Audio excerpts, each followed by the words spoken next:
De Canadesegeneraal Foulkes liet in 1945 om diverse redenen door de Duitsers een onvoorwaardelijke overgave ondertekenen.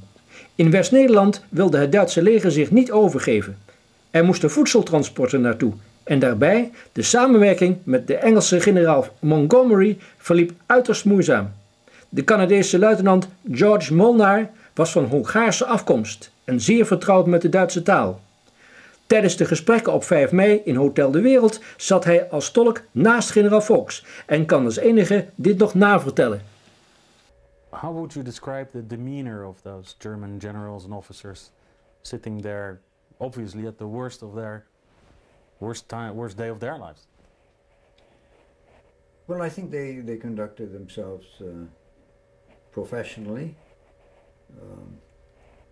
I didn't see any evidence of emotion, but it must have been certainly very tense for them to have to submit to this matter and to foregone conclusion agree to the conclusion to what was to come. How detailed were these negotiations? Not very detailed. The matter was made clear that the troops were to be disarmed with the exception of sidearms for the officers for purposes of maintaining discipline,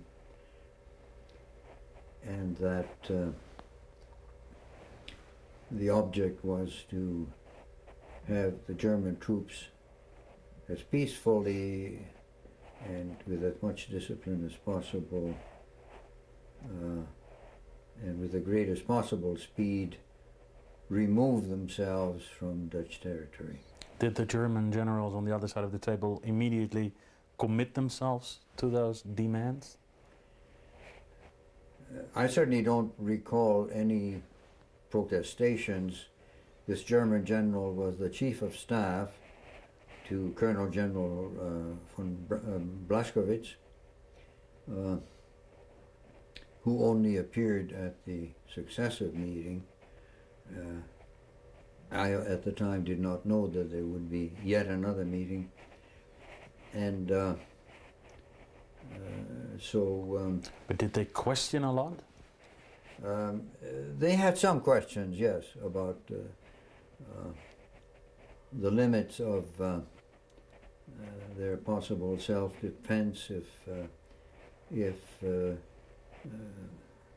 hostile acts by anyone, but especially the Dutch population, were to occur.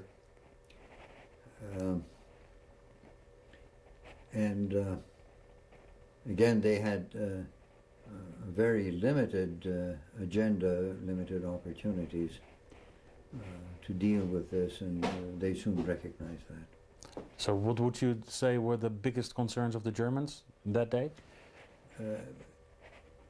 Their own safety.